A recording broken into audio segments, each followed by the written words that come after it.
ఊరికనట్లేదు ఆయన. ఆమె నా కార్యము సఫలము చేయు.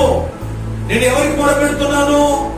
నా కార్యాన్ని దిగ్విజయంగా జయకరంగా మార్చి దేవుడికి నేను ముందే చెప్పేస్తున్నాడు ఆయన. ఇక దేవుడు అలాగే చెప్తే ఊరుకుంటాడండి? ఇంతగా ఇచ్చిన ప్రియ కుమారునికి నేను చేయకుండా ఎలా ఉండగలను?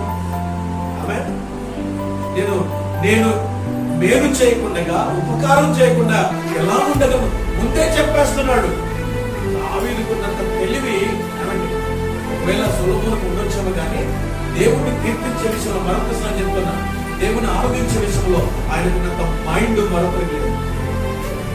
ఆమె లోపల నుంచి ఆయన తెచ్చేస్తాడంటే ఆయన ఆరాధనతో దేవుడి ఘనమైన మహిమ కలుగుతాడు. ఆయనకున్న మైండ్ ఎవరికి లేదనుకుంటా. ఎందుకో తెలుసా? ఒళ్ళెత్తుకు